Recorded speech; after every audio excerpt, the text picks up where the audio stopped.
is up, everybody? It's Rocco, and you're listening to another episode of the BOH Podcast. I appreciate you giving. I just sang there for a second. I really appreciate you giving a listen to this and supporting me throughout my nonsense. Today's episode is a special one. It's sponsored by your sister's ass. So go take a walk, and then let's go over a few things, see what happened since the last episode. This past weekend was pretty interesting.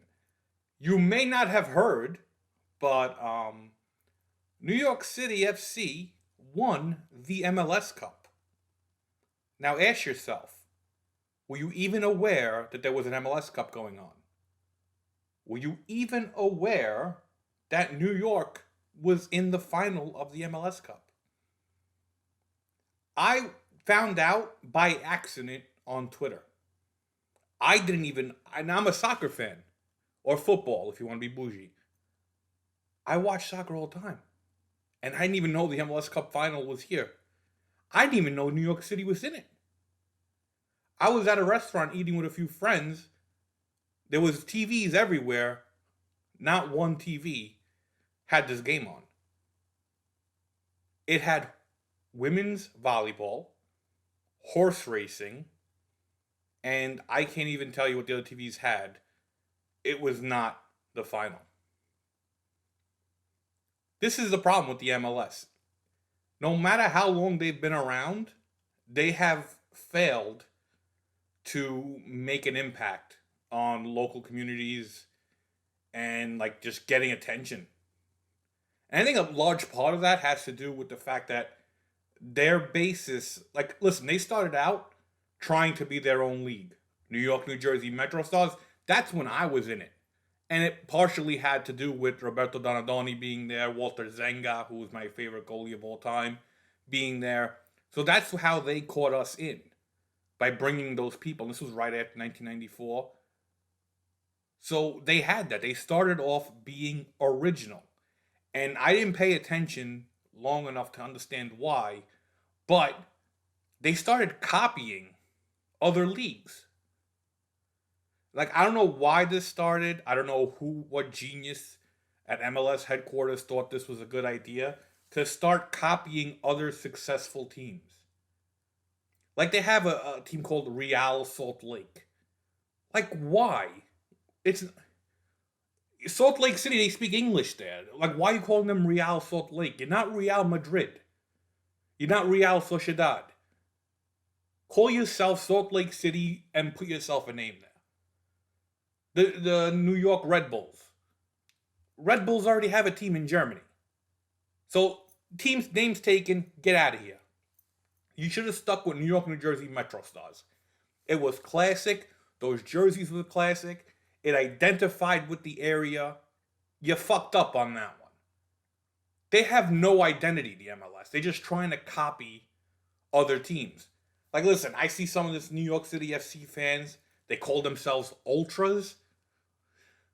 What? Come on. You can't name yourself an Ultra and stuff like that. It's embarrassing. That's what it is. That's another reason why I can't watch the MLS. It's embarrassing to watch. Not only because the quality of play cannot compare to European soccer. It cannot compare. It's just punt and run soccer now. If you want to watch the MLS or watch your cousin's U15 game, you're going to have more fun watching your cousin's U15 game. Because the MLS really is, I don't know what they need to do. They need to look at how they're doing things and get more attention. Because seriously, no one knew the MLS Cup final was on. And on that note, I guess congratulations, New York City FC. Your jerseys look like Manchester City, so I guess you got that going for you. You play at Yankee Stadium. You got that going for you too. But other than that, no one. You deserve more respect for winning, especially being from New York. But MLS as a whole is letting you down. On second note, my New York Jets in American football still suck. We lost another game. I haven't watched at least 5 minutes of a game this season still. And I refuse to do so because I do not need that negativity in my life. My cholesterol and blood pressure are already at an elevated level. I do not need to add to this by watching the Jets. So I will refrain until we do something that makes sense for this team. In real soccer news, Inter beat Cagliari 4-0 yesterday. It was a beautiful game. I had to watch the game on my cell phone. I'll get to that in a minute as to why I had to watch it on the cell phone. But let's go on to what happened this morning. UEFA had to was drawing the Champions League round of 16 matchups. Inter initially drew with Ajax, which I thought was a great draw for us. Juventus drew against Sporting, which I think was a great draw for them. But then some administrative assistant, I guess, didn't put all the teams in the right brackets or whatever the hell they did, messed up, and they had to redraw the whole thing. How much money does UEFA make in a year that they can't even get their Excel sheets in order? Like, seriously, guys. Then they had to redraw it, and now we have to play Liverpool. Klopp and Salah going to come and smack our ass when we could have just played Ajax and had a good chance. Billion-dollar industry can't use Excel. Their software messed up. And I think it was Atletico Madrid got upset that one of the teams that they could play wasn't an option, yada, yada, yada. Somebody cried, and now Inter has to play fucking Liverpool. So they could go stick it in their ass. But that administrative assistant, he sucks at his job. That's all. So now the story as to why I had to watch the Inter game on my cell phone. Yesterday, my wife had the idea, hey, let's go take the kids to go see Santa Claus. And in my lapse in judgment, I'm like, sure. I figured this would be quick. Something quick to do. Wouldn't take too long. You just, plop the kids on. They tell Santa what they want. Take a picture, get out. Boom. A part of me didn't remember that Santa is in a mall. We're less than 2 weeks away from Christmas. Do you know the animals that are shopping right now on weekends this close to Christmas? Animals. Like, I just saw people lost in confusion walking around. But surprisingly, what surprised me the most, no one had bags. Where are they putting, are all these people literally going to the mall and not buying anything? Because nobody was carrying bags. Everyone was just aimlessly walking back and forth in the mall. Why do we need to be around each other right now? Get away. Who wants to go to the mall for a good time? Who hangs out at a mall? I ask my wife all the time because she's from up here in this neck of the woods. I said, what is it about people up here? And I live in Dutchess County, let's remember that they find to hang out at stores is like the thing to do. And she goes, well, they have nothing else to do up here. I'm like, well, still, even in Brooklyn when we were bored, I never looked at my friends and said, hey guys, what are you doing? Let's go to Walgreens and let's hang out in the mop aisle for like 20 minutes and just talk in there. The mop aisle. Let's look at some detergents. Let's see, there's a spin mop in there. Like what logic is this? I don't know, people may be sick in the head. Then we get there, it was around 3 o'clock, right? And I see the line for Santa. It's pretty decently long. And I see people sitting on a bench near the line. And I just ask, guys, are you waiting online? And a lady just stared at me as if I asked, excuse me, when you take a colonoscopy, do you prefer anesthesia or do you not prefer anesthesia? You would have thought that was the question I asked, the way this lady looked at me. It was a simple answer, yes or no. Am I online or am I not online? What am I doing right now sitting in this bench? Am I online or am I not? No, this lady just stares at me. She understood English because she said something 20 minutes later. But what the hell, lady? So I get on the back of what I think is the end of the line. Then one of the workers comes up to me and tells us that, hey, Santa's got to go on break in a little bit. He's going to finish off whoever's online left, and then he's going to go on a break. He'll be back in an hour. You guys, I know the deal here. You don't have a substitute you could throw in. We really got to get him an hour lunch break? His job's not that hard. He literally just has to sit there and have people sit on him. You know? That's it. There's a lot of pornos that make a lot of money, pornographic stars that make a lot of money doing the same thing. You don't see them taking 1 hour breaks. He gets to keep his pants on. This guy literally just has to sit there. You cannot ask for an easier job. Just sit there the entire day, let kids sit on your lap. If they're crying, let the parent handle it. You don't gotta do shit. You just gotta be there for the picture. No, he has to take an hour break. So what's that mean? That means my wife and kids have an hour to chill out in this mall. And my ass is not walking around the mall like an idiot. So I told my wife, I'm going to sit right there on that bench. When Santa comes back, we'll go take the picture. You could go do whatever you got to do. That was a mistake. Gentlemen, whenever there's any free time, don't just let your ladies shop. Because they will come back with the most useless objects you've ever seen in your life.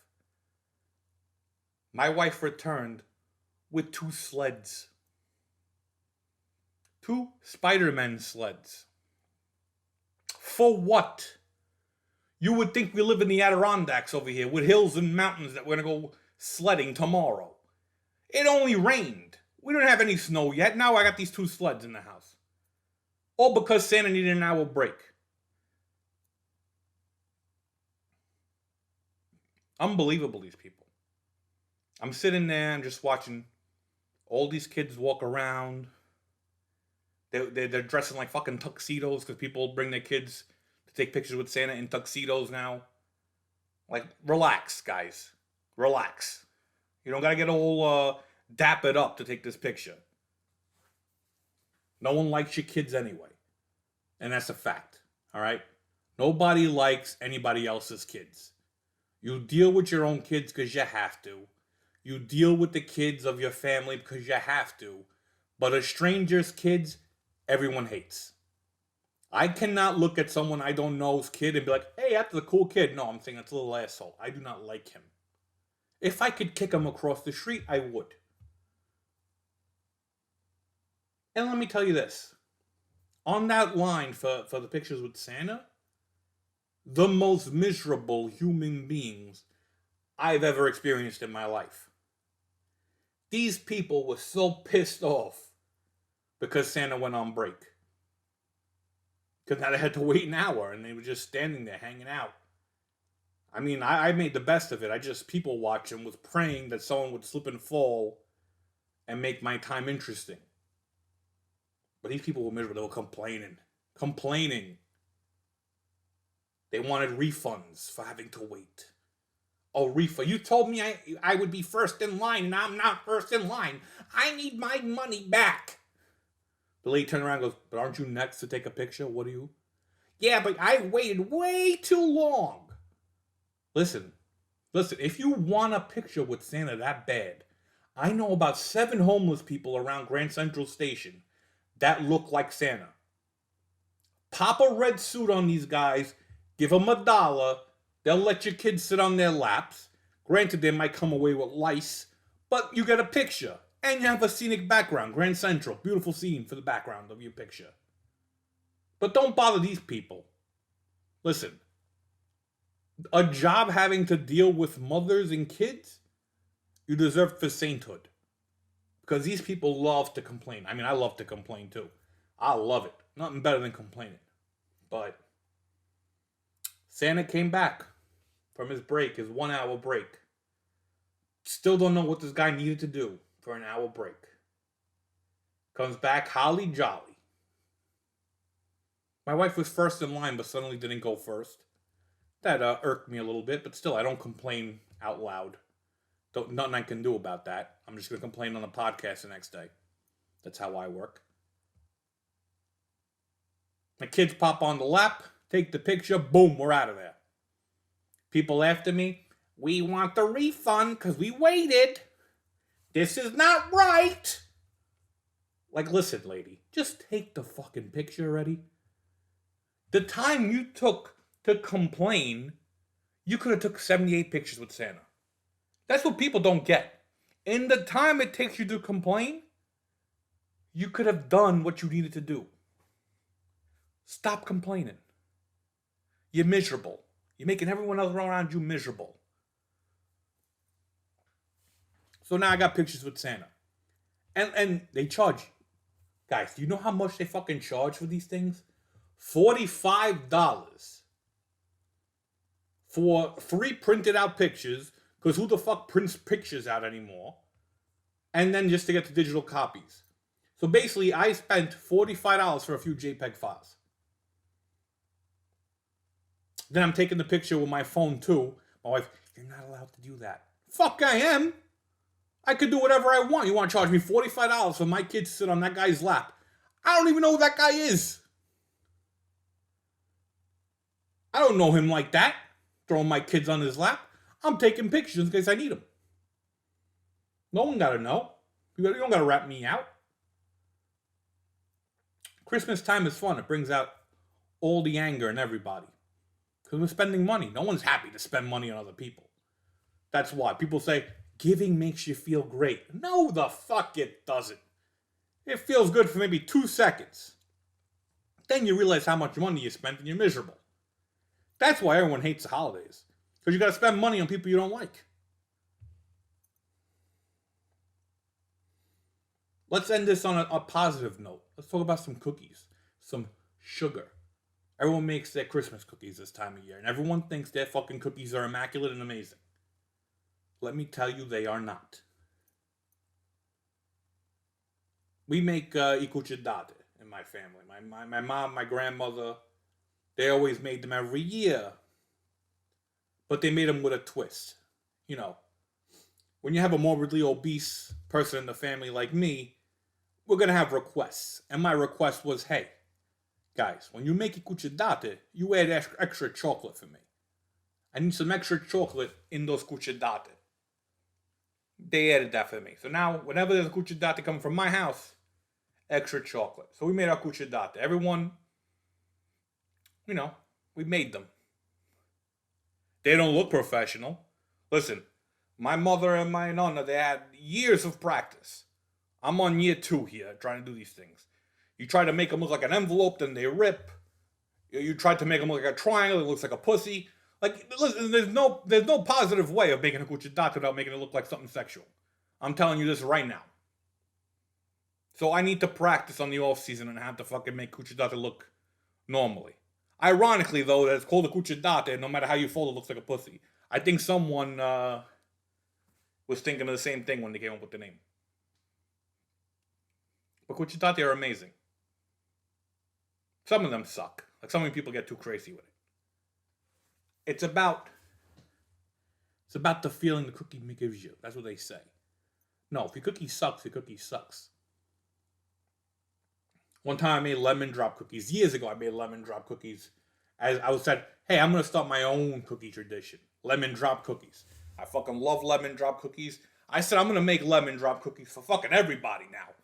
That's it. Rocco's making lemon drop cookies. Then I found out how to make the fucking icing. And I stopped making lemon drop cookies. Nope. I do not do this anymore. Have you ever tried to put icing on anything? I don't know how bakeries do this. Bro, icing is like fucking glitter of the kitchen. Once you put icing on one of your utensils, that stuff's not coming off. Once you put it on a the drying racks, how the hell do you clean these things? Icing gets everywhere. Your hands get sticky. It's embarrassing how sticky it is. It's so annoying. So I don't make lemon drop cookies anymore. I buy them from the store. But again, this is Christmas time. It's what we do. We make cookies. Everyone makes cookies. My wife makes they make a butter cookie for Christmas. They love the cookie. It's plain as hell. I don't know how you need some jam. You need some sugar. You need something in a cookie, not just a regular butter cookie. We need some flavor, guys. That's an American way. They make something plain. Only us Italians will come in there. Hey, we're gonna throw some bunch of figs in some pastry, and that's it. all these figs, we don't use them, we save them, we dry them, throw them in some cookies. That's what we do. But we all get diabetes in the end. Then we need insulin. So all we do is cook. On that note, I'm going to go have some more cucciadate that I have left over. I'll enjoy them. Again, thank you for listening. Thank you for your support. State buona. And you have a good week. This is your friend Rocco saying, Bo.